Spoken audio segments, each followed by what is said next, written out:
भजन का फल है हम संसार में जो हमने मान्यता कर रखी है कि ये सुख है वो हमें मिलते रहना, यही भजन का फल है, ऐसी हमारी मान्यता है। अगर वह हमें प्राप्त नहीं होता तो हम विचार करने लगते हैं कि हम पर भगवान की कृपा नहीं है। जब संसार में प्रिय लगने वाली वस्तु, व्यक्ति, स्थान, परिस्थिति हमें प्राप्त नहीं होती तो हमारे हृदय में ये बात जरूर आती है कि भगवान की हम पर कृपा नहीं है, इसलिए ऐसा हो रहा है। जब तक अनुकूलता की आकांक्षा है और भजन का फल हम अनुकूलता चाहते हैं तो हम बंधन में बंधे रहेंगे। यद्यपि जो लौकिक अनुकूलता प्राप्त करने की इच्छा से भी भजन करता है उसको भगवान वे लौकिक इच्छा की पूर्ति भी कर देते हैं, लेकिन भगवत प्राप्ति में बाधा हो जाती है। ये बात उनके लिए कही जा रही है जिनका जीवन का लक्ष्य भगवान की प्राप्ति है। उनके लिए अनुकूलता की मांग ये खास बंधन है। अनुकूलता की मांग ही खास बंधन है। आप देखिए, आपके जीवन में अनुकूलता की मांग ना हो तो कोई चिंता, कोई फिक्र, कोई टेंशन नहीं है। आप देखिए, दुख की जड़ है कुछ होना या कुछ पाना। जब आप दुखी हो, प्रायः ऐसा होता है कि मन क्लेशित हो जाता है, दुखी हो जाता है, तो आप अंदर में उस वृत्ति को झांक कर देखें तो आप पाएंगे या तो आप कुछ होना चाहते हैं या आप कुछ पाना चाहते हैं। आप दूसरे की नज़र में बड़ा होना चाहते हैं, दूसरे से सम्मान प्राप्त करना चाहते हैं, या खुद स्वयं बड़े होना चाहते हैं, खुद ऐसे होना चाहते हैं कि मेरे को सब सम्मानित करें। कुछ होना चाहते हैं या कुछ पाना चाहते हैं। थर्मामीटर है, अगर आप दुखी हैं तो इन दो के अंतर्गत ही हैं। और सुखी कौन है? जाही न चाहिए कबहू कछु, कोई आकांक्षा नहीं, कोई इच्छा नहीं, कोई हृदय में मांग नहीं, तो आप देखेंगे कि कोई परेशानी नहीं। अनुकूलता मिले, यही परेशानी हृदय में उत्पन्न करती है। मैं अमुक जगह खड़ा रहूं, वहां खड़ा होने नहीं दिया तो मन में विचार आने लगा, पता नहीं मुझ पर भगवान की कृपा है कि नहीं, गुरुजी मुझसे प्यार करते हैं कि नहीं करते हैं, और विपरीत विचार। क्या? अनुकूलता की मांग। मेरी मानी हुई अनुकूलता यह थी कि मैं यहां खड़ा रहूं, वो मुझे प्राप्त नहीं हुई तो मेरे हृदय में ये बात आ गई, पता नहीं श्री जी मुझसे प्रेम करती हैं या नहीं करती। लेकिन एक भी बार ये बात हृदय में नहीं आई, मेरी इच्छा तो यहां खड़े होने की थी लेकिन श्री जी की इच्छा वहां खड़ा करने की है, तो इसमें श्री जी की प्रसन्नता है, इसलिए मैं उनकी प्रसन्नता में प्रसन्न हूं। ये कठिन होता है हृदय को समझा पाना और स्वीकार कर पाना। इसको जो स्वीकार कर ले जाए, किंचन मात्र भी कोई उसे दुखी नहीं कर सकता। आपको सुख प्राप्ति की आकांक्षा नहीं है तो आपको कोई दुखी नहीं कर सकता। आपकी जब सुख प्राप्ति की आकांक्षा हृदय में हो जाती है, मैंने इसके लिए इतना किया है, अब बदले में ये मेरे साथ ऐसा करे।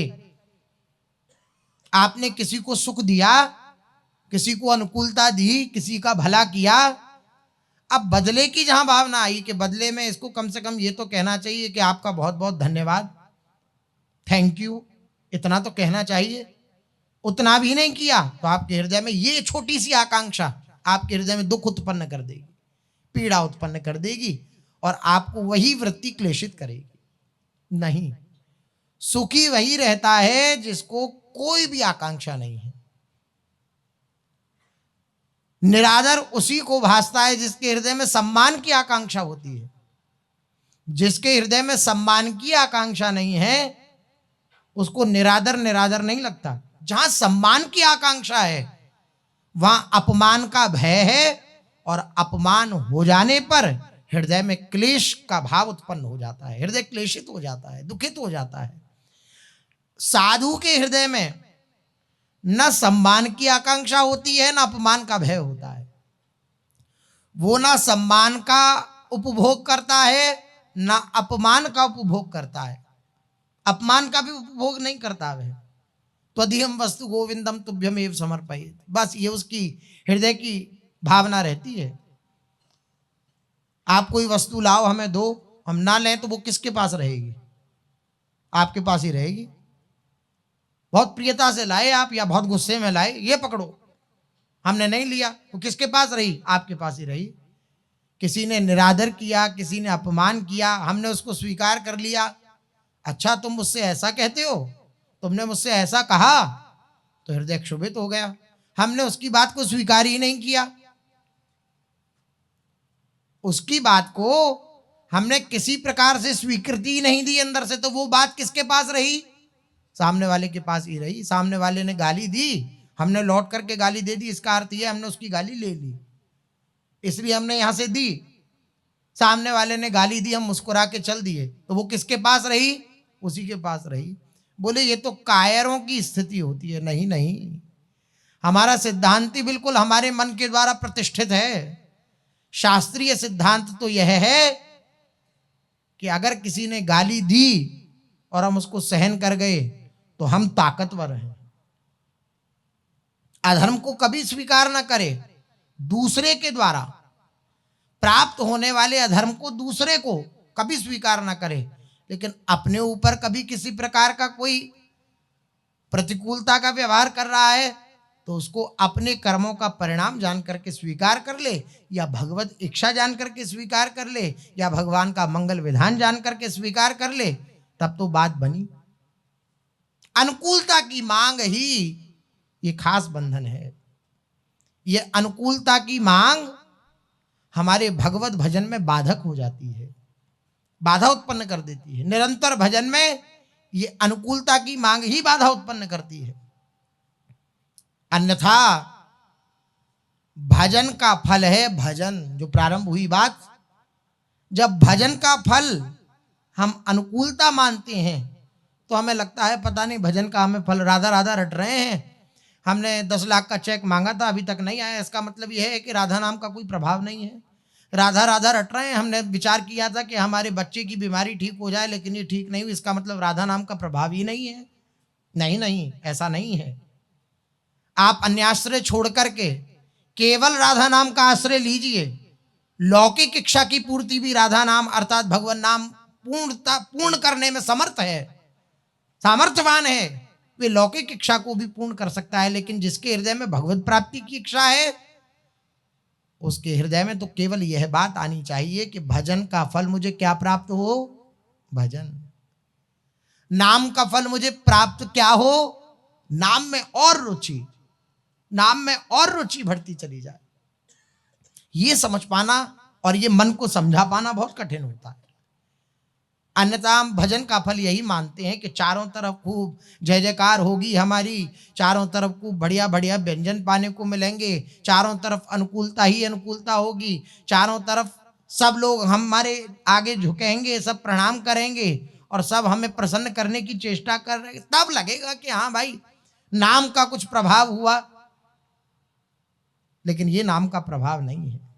भारी से भारी प्रतिकूलता मिलने पर भी नाम जापक के हृदय में उस प्रतिकूलता के प्रति बिल्कुल भी झुकाव नहीं होता। उस प्रतिकूलता से मिलने वाली जो वृत्ति है उस वृत्ति का प्रभाव नहीं होता चित्त पर, जो नाम जापक होता है।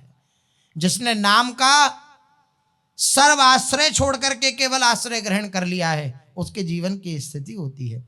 पूज्य पंडित जी कह रहे हैं, पंडित गया प्रसाद जी महाराज, श्री नाम जप को फल है कि निरंतर उत्तरोत्तर श्री नाम जप की रुचि में वृद्धि और नामी में आत्मीयता हो।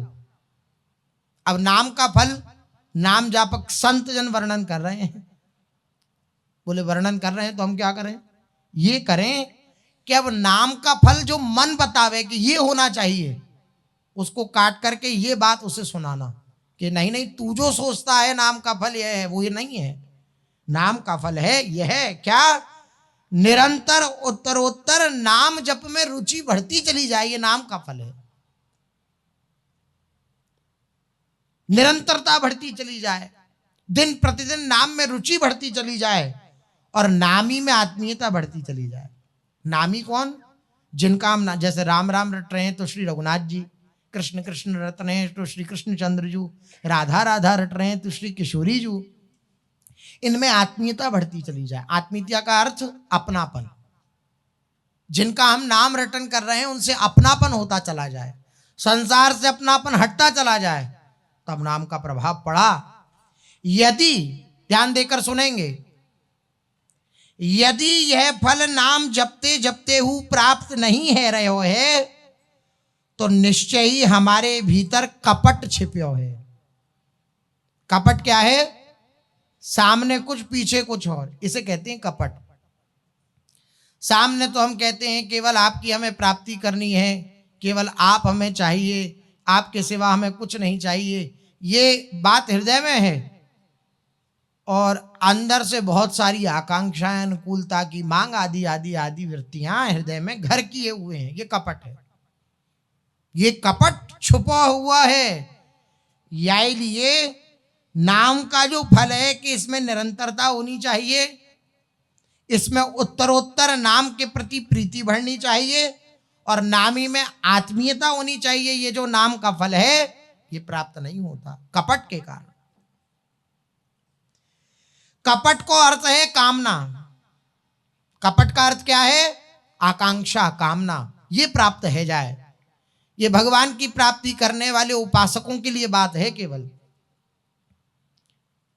फिर वही बात, येन किरेन प्रकारेण, कोई भी किसी भी प्रकार से भगवान से जुड़ता है, चाहे किसी कामना को लेकर के क्यों ना जुड़े, भगवान उसका आदर करते हैं, भगवान उससे प्रेम करते हैं। भगवान अगर उचित समझते हैं तो उसकी उस आकांक्षा को, यदि उस नाम जापक के हित में है, तो उस आकांक्षा को पूर्ण भी कर देते हैं। ये भी एक बात है। लेकिन जो उन्हें प्राप्त करना चाहता है, नाम ही को प्राप्त करना चाहता है, तो उसके लिए फिर ये सिद्धांत है, कपट ना हो हृदय में, तभी नाम के प्रति रुचि बढ़ेगी। हमारे हृदय में अगर नाम के प्रति रुचि नहीं हो रही है तो उसका कारण यह है कपट। कपट क्या?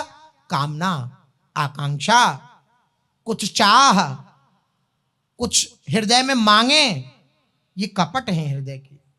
हमारे हृदय में मांग उठी, जैसे हमने अपने जीवन को समर्पित कर दिया है, ऐसे हम उस मांग को समर्पित कर देते हैं। यद्यपि अपने को समर्पित कर दिया तो मांग भी समर्पित करने की आवश्यकता नहीं है, लेकिन फिर भी जब तक ये भाव है कि ये मांग पूर्ति होनी चाहिए तब तक समर्पित करता रहे। समर्पण का अर्थ क्या होता है? जैसे एक बहुत होनहार बालक, बहुत अच्छा बच्चा, उसके हृदय में कोई आकांक्षा होती है वस्तु मुझे प्राप्त हो जाए, लेकिन वह बड़ा आज्ञाकारी है माता पिता का, तो वो क्या करता है, माता पिता के सामने निवेदन कर देता है कि मुझे अमुक वस्तु की आवश्यकता है, लेकिन निर्णय उन्हीं के ऊपर छोड़ देता है। आपको अच्छा लगे ये मेरे लिए जरूरी है या मेरा पतन करने वाला नहीं, तो आप मुझे दिवा दीजिएगा, अन्यथा आप रहने दीजिएगा। ये अच्छे बच्चे की पहचान है। उद्दंड बालक तो पीछे पड़ जाता है, लूंगो ही लूंगो, हाँ नहीं, उद्दंड बालक की स्थिति नहीं। फिर तो भगवान उद्दंड बालक के पीठ पर दंड चला के और फिर उसे सीधा बनाते हैं। नकली ते बनाऊं असली, यही तो मेरे मन में ठनी भगत मेरे मुकुटमणि। नकली भक्ति करेंगे तो भक्ति का फल तो होगा, क्या होगा? भगवान नकली से असली बनाएंगे। साम दाम और दंड भेद से सीधे रास्ते लाऊं, नकली से बनाऊं असली। फिर भगवान को कोई भी उपाय करना पड़े, साम दाम दंड भेद सब उपाय करके उसको नकली से असली बनाएंगे, लेकिन उसमें फिर बहुत दुखी होना पड़ेगा। अच्छा बच्चा कौन होता है? मेरे हृदय में ये मांग उठी, ये कामना हृदय में हुई, मैं कपट नहीं कर रहा हूं आपसे कि मैं ऊपर से तो कह रहा हूं नाथ आपसे ही प्रेम हो, और अंदर से मैं कामना कर रहा हूं और इसलिए नाम जप कर रहा हूं कि ये अनुकूलता मुझे मिले। भजन में खूब मन लगता है, जरा सी प्रतिकूलता मिलने पर मन उचट जाता है, मन कहता है अरे छोड़ो सब, कुछ नहीं रखा। जरा सी प्रतिकूलता मिलने पर, यह हमारी स्थिति है। भक्ति की स्थिति क्या होती है? कोई भी कामना हृदय में उत्पन्न हुई, भगवान को समर्पित कर दी। नाथ मेरे हृदय में ये बात उठी है कि ऐसा हो जाना चाहिए, आपको ठीक लगे तो आप कर दीजिएगा, ना ठीक लगे तो आपकी इच्छा। मैं आपकी शरण में खूब मस्त हूं, आनंदित हूं। भगवान को छूट दे करके बात कहना, ये निष्कपट भाव हो गया। हम सिद्ध तो है नहीं कि हमारे हृदय में कामना नहीं उठेगी, हम इतने बड़े भी साधक नहीं है कि हम अपनी कामनाओं को मिटा पाएंगे, तो क्या करें, बीच का क्या उपाय है? और बहुत ही अद्भुत उपाय है, अपनी कामनाओं को भगवान के चरणों में समर्पित कर दी। ऐसी ऐसी बात आई है हृदय में, आप देख लीजिए, छूट दे दी उन्हें। अब आप उसे पूर्ति करो या ना करो, यह आपकी इच्छा की बात है। मैं चाहता आपका प्रेम हूं, अब आप देख लो, इसमें ये बाधक हो तो मत देना, अगर ये साधक हो तो दे देना, आपकी इच्छा की बात है, आपकी जय जयकार ही करेंगे। कपट ना रखे। कपट क्या? बाहर कुछ अंदर कुछ, ऐसी भावना नहीं। नाम जब श्री भगवान को और मन में कामना संसार की, ये कपट है। भगवान का नाम जप मुख से और अंदर कामना संसार की, ये कपट रख के भजन ना करे तो जप को यथार्थ फल नहीं मिलेगा। भगवान नाम जप करते हुए भी जप का यथार्थ फल प्राप्त नहीं होगा। अगर हृदय में संसार की ही कामना रखेंगे और ऊपर से भगवान का नाम का रटन करेंगे। देखिए, आप संसार को भगवान से मांगे या ना मांगे, संसार न रहने वाला है, ये शाश्वत नहीं है, ये दुख और पीड़ा और अशांति ही देने वाला है। एक छोटा सा उदाहरण, धुंधकारी के पिता आत्मदेव, आत्मदेव जी के कोई संतान नहीं थी, और एक जन्म क्या 7 जन्म तक कोई संतान नहीं थी। ऐसा उनके भाग्य में लिखा था कि अपने प्राणों का हम विसर्जन कर देंगे, इसलिए वे घर से निकले। एक संत की दृष्टि पड़ गई, उन्होंने देखा, क्यों दुखी हो? बोले ऐसे ऐसे बात है और हमारे पुत्र नहीं हो रहा है और अब हम प्राण त्याग देंगे। और तो उन संत भगवान ने कहा कि तुम्हारे तो इस जन्म में क्या 7 जन्म तक संतान नहीं है, तुम क्यों हट करते हो? अपने भगवान को सर्वस्व मानकर भजन परायण रहो। अब तो उसने उन आत्मदेव ब्राह्मण ने विचार किया कि अरे संत हैं, ये तो जो चाहे वो कर सकते हैं। हट कर लिया। हट करके और वे संत के पीछे पड़ गए कि आपको मेरे लिए पुत्र की वरदान रूपी ये वृत्ति देनी ही पड़ेगी, वरदान देना ही पड़ेगा, देना है। तो उन्होंने फिर एक फल उसे दिया आत्मदेव को कि जाकर अपनी पत्नी को खवा दो। संसार की आकांक्षा करी, संत के पास जाके मिल भी गया, लेकिन दुर्भाग्य कहाँ जाएगा, संतान नहीं होनी थी तो नहीं हुई। उस फल को गैया को खवा दिया उनकी पत्नी धुंधली ने, और स्वयं धुंधली की जो बहन थी उससे कह दिया, उसने कहा कि मैं गर्भवती हूं, तुम अपना कपड़ा बांधते रहो, हर महीने पेट फूलता रहेगा, दिखाते रहना सामने के, और पास आने मत देना पति को, कहना कि हम गर्भवती हैं, अभी मत आइए आप हमारे निकट, और 9 महीने बाद बालक होगा तो वो हम तुम्हें दे जाएंगे, तुम हमें बदले में धन दे देना। ठीक है, और वो फल परीक्षार्थ की, ये भी बांझ है गैया, इसको खवा दो। तो गैया के संत प्रकट हुए गौकर्ण जी, और धुंधली उसकी बहन का लड़का आया, वो हुआ धुंधकारी। संसार की आकांक्षा लेकर के संत की शरण में गए, लेकिन संसार असत्य है, अशाश्वत है, वे दुखी ही दुखी करेगा, सुखी कभी नहीं कर सकता। परिणाम क्या हुआ, वो धुंधकारी आया, धुंधली ने जबरदस्ती अपने नाम गोत्र मिला करके जो है नाम उसका रखा धुंधकारी, और धुंधकारी बड़ा हुआ तो महादुष्ट। गौकर्णो महाज्ञानी, गौकर्ण जी तो महाज्ञानी हुए और धुंधकारी महादुष्ट हुआ। इतना दुष्ट हुआ कि पिता को तो निकलना ही पड़ा घर से।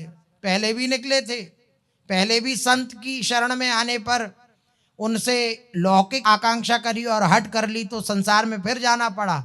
अब फिर निकले तो फिर संत की सन्निधि मिली, अब गौकर्ण जी मिल गए और उन्होंने उपदेश किया कि आप अब संसार के किसी झंझट में मत फंसो, आप भगवान का भजन करो। तो भगवान का भजन करके उनकी स्थिति दिव्य हो गई। लेकिन ये धुंधली, इसको तो इतना कष्ट दिया, इतना कष्ट दिया कि वे कुएं में कूद गई जाकर के, धुंधकारी के कष्ट देने पर।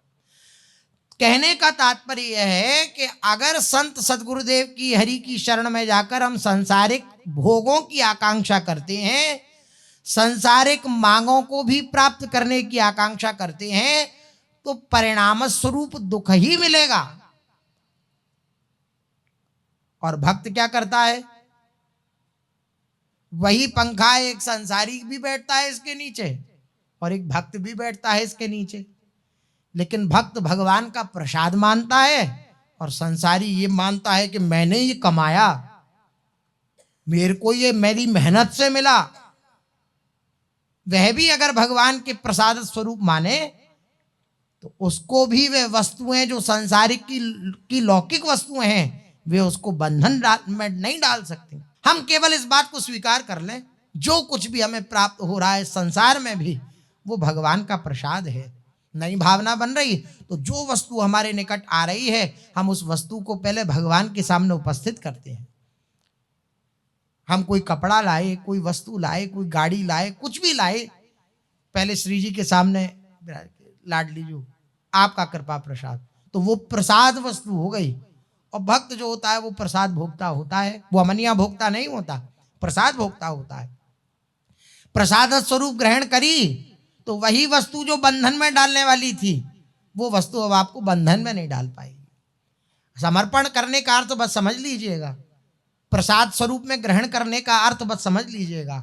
अब उस वस्तु की हानि हो चाहे लाभ, उससे मेरा संबंध नहीं है, वो श्री जी की है, मैं बस उपयोग में ला रहा हूं, ऐसा भाव हृदय में होना चाहिए। तो अगर कामना संसार की हृदय में, ऊपर से भगवान नाम जप हो रहा है, तो ये कपट है, या जप को यथार्थ फल नहीं मिलेगा। भजन करे श्री भगवान को और चाहे संसार, ये कैसी विडंबना है। इसलिए भजन करते भये हूं, यदि भजन में आनंद नहीं आवे, भजन को जो यथार्थ फल है, यथार्थ फल क्या है भजन का? शांति, या की अनुभूति यदि न हो तो जान लेना चाहिए कि इन तीनन में से कोई ना कोई बात हमारे जीवन में चिपक रही है। पंडित जी कह रहे हैं कि अगर जो भजन करते हुए भी भजन का लाभ जीवन में नहीं दिखलाई दे रहा, भजन करते हुए भी भजन का जो फल है, भजन में रुचि, हृदय में शांत स्थिति, विश्राम स्थिति, अगर ये जीवन में नहीं आ रही तो ये तीन बातें हमसे चिपकी हुई हैं, ये तीन दोष हमारे जीवन में है। क्या? पहली बात कह रहे हैं, ध्यान देकर के सुने, असमर्पित अथवा रजोगुणी तमोगुणी आहार। इस कारण से भजन को जो फल है शांति, भजन को जो फल है भजन में रुचि, ये नहीं होती। रजोगुणी तमोगुणी आहार करना या असमर्पित आहार करना, हमारे सामने जो कुछ आवे पहले उसे हम भगवान के समर्पित करें। श्री गीता जी में भगवान ने कहा है, जो मेरे को बिना अर्पित किए कुछ भी पाता या पीता है, कुछ भी का अर्थ है शास्त्र सम्मत। हाँ, नहीं कुछ भी में, कुछ लोग बुद्धिमान ज्यादा होते हैं तो वो कुछ भी में कुछ भी ले लेते हैं, नहीं नहीं, कुछ भी का अर्थ है शास्त्र सम्मत जो वस्तुएं एक मनुष्य के लिए खाने और पीने योग्य हैं, उसको भगवान को बिना अर्पित अगर खाता पीता है तो वे पाप को खाता पीता है। ऐसा भगवान ने गीता जी में कहा है, वो पाप खाता है, वो पाप पीता है। इसलिए अनर्पित वस्तु पाना ये निषेध है। मान लो हम ऐसी जगह हैं कि जहां पर हम भोग नहीं लगा सकते, तो हम जय जयकार तो कर सकते हैं, अंतर से भोग लगा सकते हैं, या और उपाय पूज्य सदगुरुदेव भगवान बतलाते हैं। हमारे पास एक छोटी सी डिबिया में कहीं ना कहीं कोई किसमिस प्रसाद या ऐसा कोई प्रसादी ऐसी वस्तु जो खराब होने वाली ना हो जल्दी, वो रखिए। अब मान लो हमें कहीं ऐसी जगह पाना पड़े कि जहां पर भोग लगने की व्यवस्था नहीं है, तो उस प्रसादी वस्तु को, जो प्रसादी अपने पास है, उसको उसमें डाल लिया और फिर राधा वल्लभ लाल की जय, महाप्रभु जी की जय और श्री सदगुरुदेव भगवान की जय करके, हो सके तो 1-2 मिनट कीर्तन करके फिर उसको पाना चाहिए। हमारे सिद्धांत आचार्यों ने तो यहाँ तक वर्णन किया है, जलहू भूल न पीजिए बिन लीने निज नाम। भूल कर भी कभी जल का भी पान नहीं करना चाहिए। हाथ में जल आया तो तुरंत राधा वल्लभ लाल की जय, भले ही आप अंदर से बोलें लेकिन आपको बोलना जरूरी है, भगवत अर्पित करना जरूरी है। इसलिए अधिकतर संत जन और कुछ जो गृहस्थ वेश में भी उपासक जन हैं, वे भगवान नाम की माला धारण करते हैं। नाम स्वरूप से श्री जी हमारे पास हैं, उन्हीं को भोग लगाया और पा रहे हैं।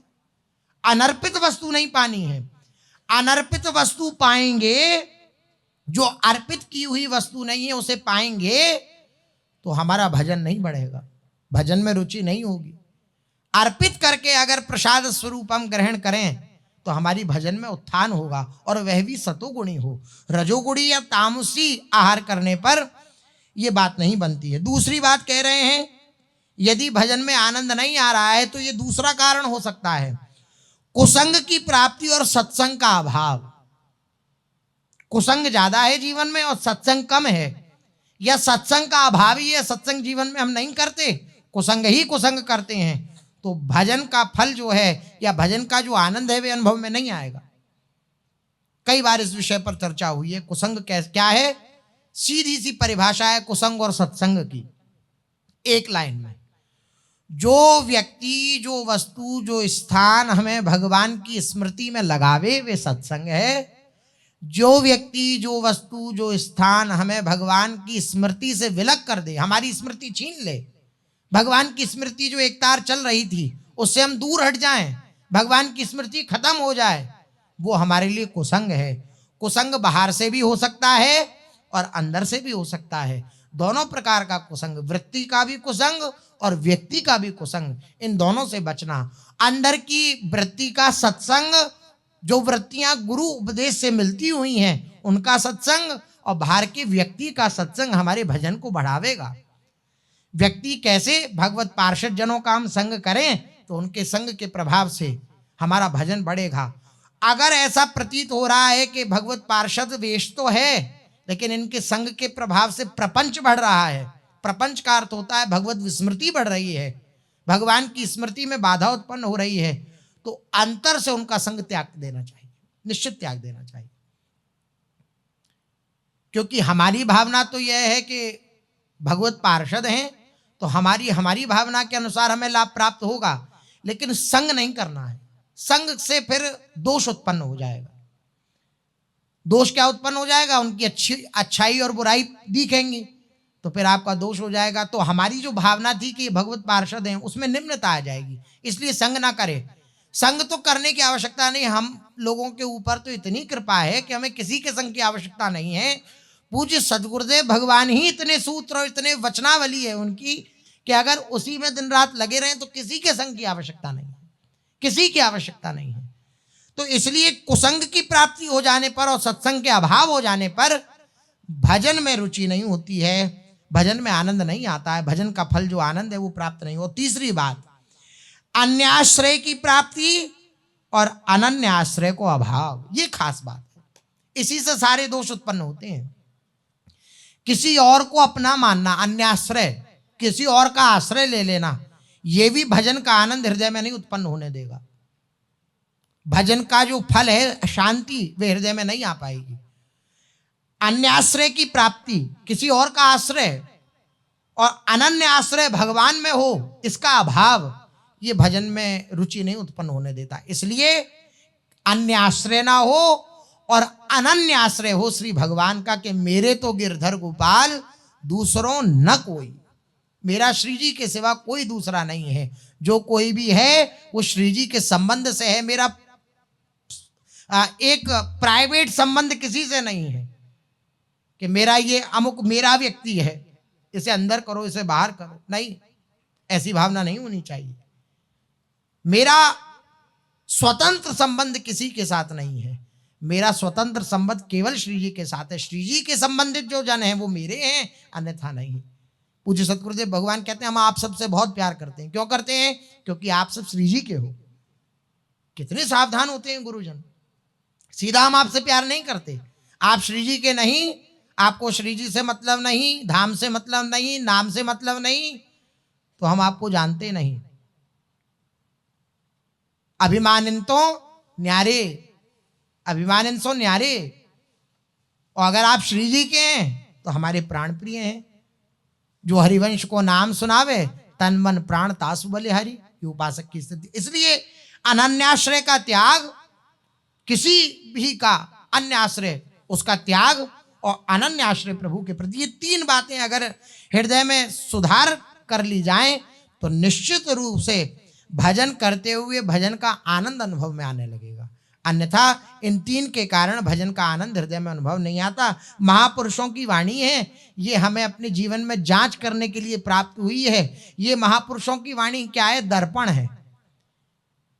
सत्संग को दर्पण कहा गया। दर्पण क्यों कहा गया? जैसे दर्पण में आपको आपकी असलियत दिखाई देती है, ऐसे ही आध्यात्मिक मार्ग का दर्पण है संतों की वाणी, महापुरुषों की वाणी।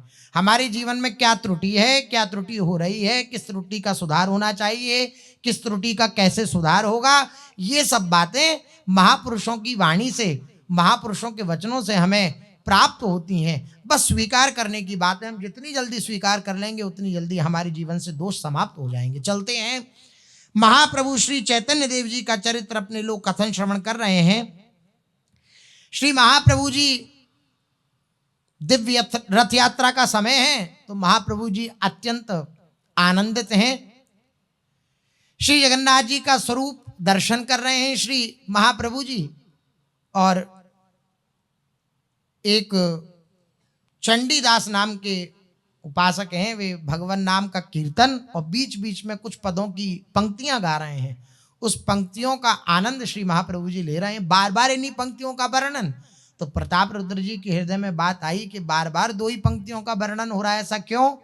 तो श्री काशी मिश्र जी ने उनका समाधान किया कि जो रस में डूबे हुए जन होते हैं वे एक एक पंक्ति का रसास्वादन करते हैं।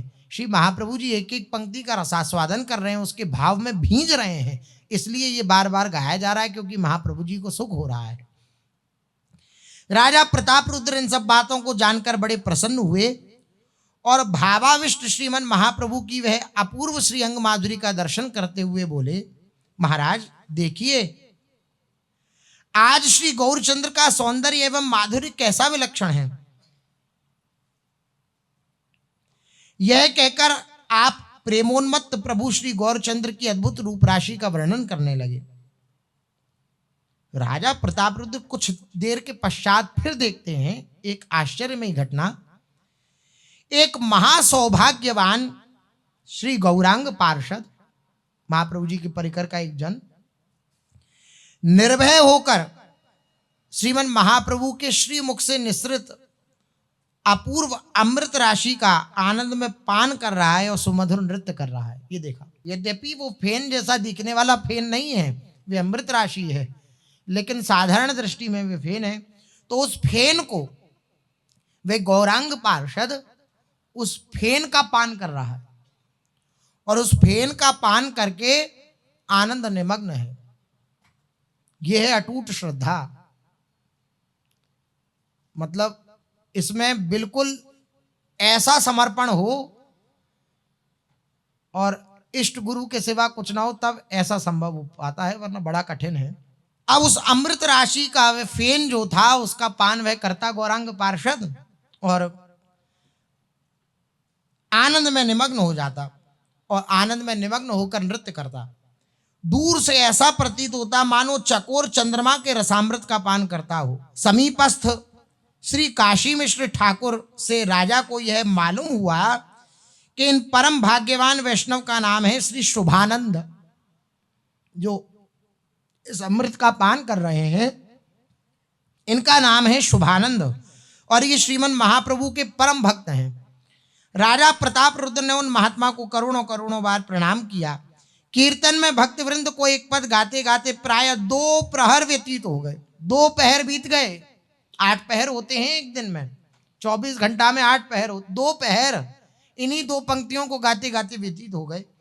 राजा प्रताप रुद्र श्री काशी मिश्र ठाकुर से कहने लगे, दयालु, श्री जगन्नाथ देव के विरह में श्रीमन महाप्रभु की जो कुछ दशा थी उससे अधिक इस संकीर्तन में हो गई है, इससे क्या लाभ हुआ?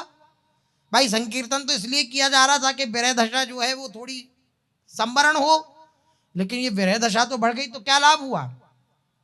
मैं तो ये चाहता था कि किसी प्रकार से गौर हरि सुस्थिर होकर स्नान ध्यान खान पान आदि कृत्य जो नित्य करते हैं उनके वह करें। यहां ये बात ध्यान देने योग्य है, इसे कहते प्रीतम से प्यार। यद्यपि वे आनंद में निमग्न हैं, लेकिन अधिक प्रीति मनभा संदेहा कि महाप्रभु जी इतनी देर से विकल हैं, कहीं किसी प्रकार की कोई क्षति ना हो, किसी प्रकार का कोई कष्ट ना पा रहे हो, प्रीतम से प्यार। श्री भगवान ऐसे ही प्रेम के वशीभूत होते हैं। महाराज गजपति प्रताप रुद्र को धन्य है जिनकी गौरांग में ऐसी अनन्य निष्ठा है। उनके श्री चरणों में दीनहीन इस लेखक का कोटि से प्रणाम है। जो लिख रहे हैं इस चरित्र को, वो कह रहे हैं बार बार प्रणाम है प्रताप रुद्र जी के चरणों में। कुछ देर में कीर्तन को विश्राम देकर भक्तवृंद गौरहरि को कुटिया पर ले गए। भक्त दुख कातर श्री गौरहरि ने वहां पर सावधान होकर स्नान किया, ध्यान किया, भिक्षा आदि नित्य कर्म किए। इससे भक्तों को आनंद प्राप्त हुआ। श्री अद्वैत प्रभु जब से श्री नीलांचल में पधारे तब से नित्य प्रति तुलसी चंदन आदि से गौरांग देव के चरणों का पूजन करते हैं। श्री गौरांग पूजन के बिना ये जल तक पान नहीं करते।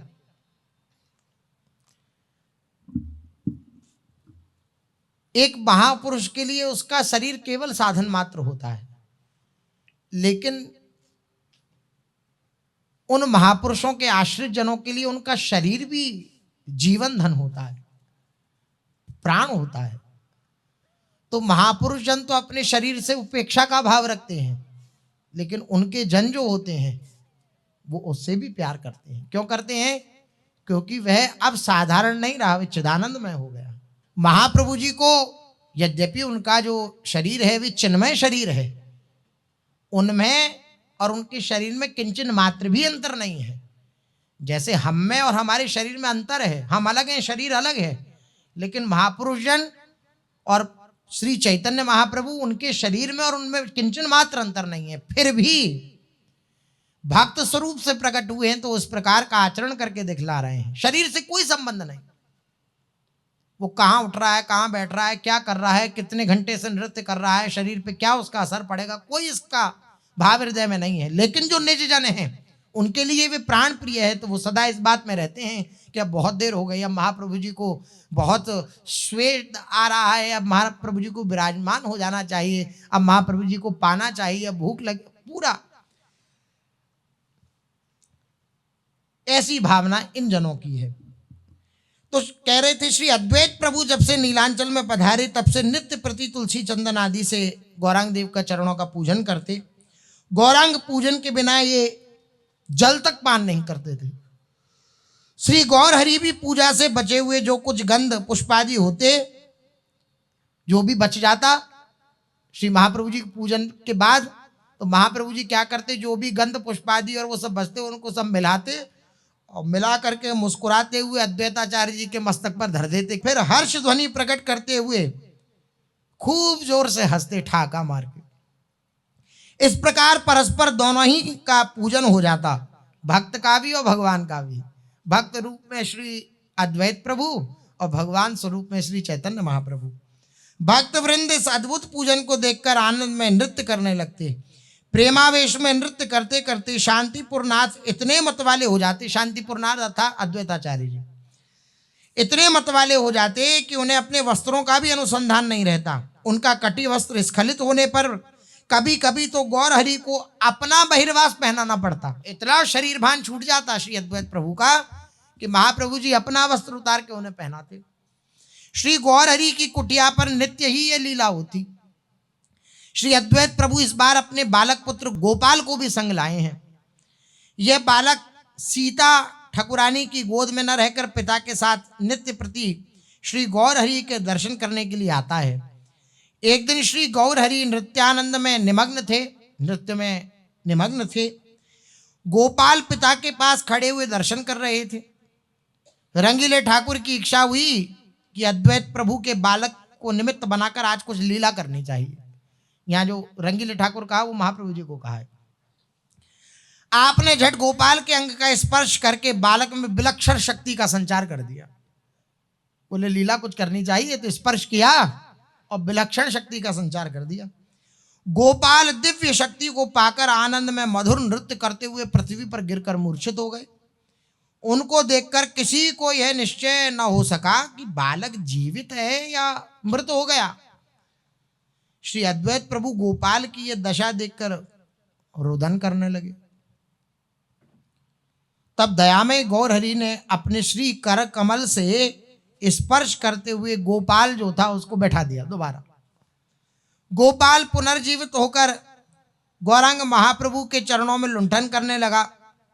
पुनः आनंद में उठकर मधुर नृत्य कीर्तन होने लगा।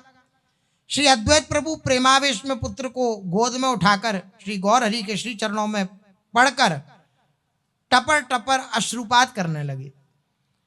करुणा में श्री गौर हरि ने उनको उठाकर हृदय से लगाकर कृतार्थ किया। करुणा में श्री गौर हरि ने उनको उठाकर हृदय से लगाकर कृतार्थ किया। प्रथम वर्ष की भांति इस बार भी गौर हरि भक्तों के घर निमंत्रित होकर भिक्षा करने लगे। नदियावासी भक्त वृंद ये अच्छी तरह जानते थे कि बाल्यावस्था में हमारे रंगीले ठाकुर की किन किन पदार्थों में रुचि थी, क्या पसंद था श्री महाप्रभु जी को। तो ये उन सब पदार्थों को बड़े प्रेम से बनाकर गौर हरि को भोग लगाते। वैष्णव पत्नियां बड़े प्रेम से पाक बनाती, मुख में कृष्ण नाम रहता और मन में गौरचंद्र का ध्यान रहता। इस प्रकार से जो रसोई अमनिया करती इस प्रकार से करती, मुख में भगवान नाम है, इस प्रकार से नाम रटन करना चाहिए रसोई गृह में भी, कि जो भी हम भोग पदार्थ बनाने और पर छट्टी न जावे। इसलिए प्रायः वैष्णव जन अगर रसोई अमनिया करते हैं श्री जी के लिए तो या तो मास्क लगा लेते हैं, कपड़ा बांध लेते हैं, कुछ भी ऐसी प्रक्रिया कर लेते हैं जिससे छिट्टी ना जावे। हम बोले किसी को कुछ बताना है, उसकी छिट्टी चली गई भोग में तो वो उचित नहीं है। इसलिए या तो मास्क आदि लगा ले या कपड़ा आदि पहन, इस प्रकार से। और अंदर ही अंदर भगवान नाम का स्मरण और जप करना चाहिए। नाम का स्मरण करे या सदगुरुदेव भगवान के श्री चरणों का स्मरण करे या जैसी स्मरण की भावना हो भगवत संबंधी वैसा स्मरण करते हुए जब प्रसादी बनाई जाती है, मनिया बनाया जाता है और भोग लगा के जब पाया जाता है तो वह प्रसादी भजन का वर्धन करती है, भजन को बढ़ाने वाली होती है। ये जितनी भी वैष्णव पत्नियां हैं ये बड़े प्रेम से गौर हरि का नाम उच्चारण करती हुई और गौर हरि का ध्यान करती हुई सर्वेश्वर गौरचंद्र के लिए प्रेम युक्त प्रसाद बनाती और सुखी होती। एक दिन श्री अद्वैत प्रभु ने गौर हरि से प्रार्थना करी, प्रभु आज कृपा करके आप आइए और भिक्षा करिए, हमारा जहाँ निवास है वहाँ मैं अपने हाथ से एक मुट्ठी अन्न पकाकर आपको भिक्षा कराऊंगा जिससे मेरे हाथ भी सफल हो जाएंगे। दया में भक्तवत्सल श्री गौर हरि मुस्कुराकर बोले, आचार्य जो आपके घर का अन्न खाता है उसको श्री कृष्ण भक्ति एवं श्री कृष्ण अवश्य मिलते हैं। अद्वैताचार्य जी से महाप्रभु जी बोले कि जो आपके घर का अन्न खाता है उसको श्री कृष्ण की भक्ति और श्री कृष्ण अवश्य मिलते हैं। फिर आपका अन्न तो मेरा जीवन है, आपके खिलाने से श्री कृष्ण अवश्य भोग लगाते हैं। मैं ये जानता हूं आप जब पवाते हो श्री हरि को तो अवश्य भोग लगाते हैं। जिस पाक को तुम अपने हाथ से बनाते हो उस पाक को मांगकर खाने की मेरी इच्छा होती है कि जो तुम बनाते हो वो मांगकर खाऊं, और आज तुम स्वयं कह रहे हो तो फिर हम क्यों मना करेंगे। भक्तवत्सल प्रभु के श्रीमुख की अमृतमयी वाणी सुनकर अद्वैताचार्य जी प्रेम में मग्न हो गए। श्री गौर हरि को प्रणाम करके आनंद में घर जाकर आपने गृहिणी को सब समाचार सुनाया। श्री सीता ठकुरानी के आनंद की सीमा नहीं रही, महाप्रभु जी आएंगे। दोनों मिलकर गौर हरि के लिए भोग सामग्री तैयार करने लगे। सीता ठकुरानी साक्षात योग माया हैं, श्री लक्ष्मी देवी के अंश से ही इनका अवतार है, ऐसा माना जाता है गौड़ीय वैष्णव परंपरा में। श्रीमन महाप्रभु में ये बाल्यकाल से ही पुत्र भाव रखती हैं कि ये मेरा पुत्र है। यह शांतिपुर से श्री हरि के लिए अनेक भोज्य सामग्री लाई हैं। जो जो पदार्थ गौर हरि को विशेष प्रिय है सब ये भली प्रकार से जानती हैं। इन्होंने पाक का सब प्रबंध बहुत शीघ्र कर दिया और गौरांग स्मरण करते हुए अद्वैत प्रभु स्वयं पाक बनाने लगे। श्रीमन महाप्रभु को सात्विक शाकों से बड़ा प्रेम है। जो सात्विक सब्जियां होती हैं वो महाप्रभु जी को प्रिय हैं। श्री अद्वैत प्रभु उन सात्विक शाकों को बड़े प्रेम से बना रहे हैं और भक्तिमती सीता ठकुरानी के साथ प्रेम की बातें भी कर रहे हैं। बातें करते करते आप सीता ठकुरानी से कहने लगे, गोपाल की माँ ऐसी कोई युक्ति सोचो जिससे महाप्रभु यह जो कुछ सामग्री बनाई है उसे स्वीकार कर लें। जो यदि गौर हरि सन्यासियों के संग पधारेंगे तो वे कुछ नहीं खाएंगे संकोच होता है। तो यही वे प्रार्थना करने लगे कि महाप्रभु जी आएंगे तो उनके संग और भी मंडली होगी, फिर महाप्रभु जी स्वतंत्र होकर नहीं पा पाएंगे। यह मैं भली भांति जानता हूं, परंतु जितने बड़े बड़े सन्यासी हैं वे सब प्रेम से भिक्षा करने श्रीमन महाप्रभु के संग ही जाते हैं, यह भी निश्चय है। फिर कैसे हमारा मनोरथ सफल होगा, कैसे जो हमारे हृदय की आकांक्षा है वे सफल होगी। मध्याह्न का समय है, श्री गौरचंद्र अपने आश्रम पर विराजमान हैं। अंतर्यामी गौरहरि शांतिपुरनाथ के मनोरथ को जान गए। अद्वैताचार्य जी जो सोच रहे थे कि महाप्रभु जी कैसे पाएंगे, हम तो उन्हें खूब पवाना चाहते हैं कि वह स्वतंत्र होकर निसंकोच भाव से पावें, जान गए महाप्रभु जी। आप मध्याह्न कर्म करने को उद्यत हुए, ये देखकर अन्य सब सन्यासी भी अपने अपने आश्रम पर जाकर मध्याह्न कृत्य करने लगे। जो मध्याह्न की जो भी दिनचर्या होती है वे करने लगे महाप्रभु, तो बाकी जितने भी हैं वह भी अपने अपने आश्रम पर जाके करने लगे। उसी समय अचानक भयंकर वर्षा होने लगी, बीच बीच में वज्रपात भी होने लगा, और स्वल्प काल में ही ऐसा हो गया कि जो जिस स्थान पर था वह वहां से निकल ना सके, ऐसी स्थिति बन गई। चारों तरफ पानी पानी, इतना पानी कि कोई निकल नहीं सकता। किंतु आश्चर्य यह था कि जहां अद्वैत प्रभु पाक बना रहे थे वहां सामान्य बूंदों के अतिरिक्त और कुछ भी नहीं हुआ। वज्रपात, भयंकर वर्षा कुछ नहीं, सामान्य बूंदें। श्री गौरहरि के संग जो सन्यासी भिक्षा करते थे अब वे तो सब बिछड़ गए, सब अपने अपने आश्रम पे जाके दिनचर्या के कारण और फिर बारिश के कारण आ नहीं पाए। उस समय महाप्रभु जी ने अद्वैताचार्य जी का भाव रखा और अकेले ही अद्वैताचार्य जी के निकट पहुंचे। क्या स्थिति हुई अद्वैताचार्य जी की, जो शेष चर्चा आगे। श्री राधा वल्लभ लाल की।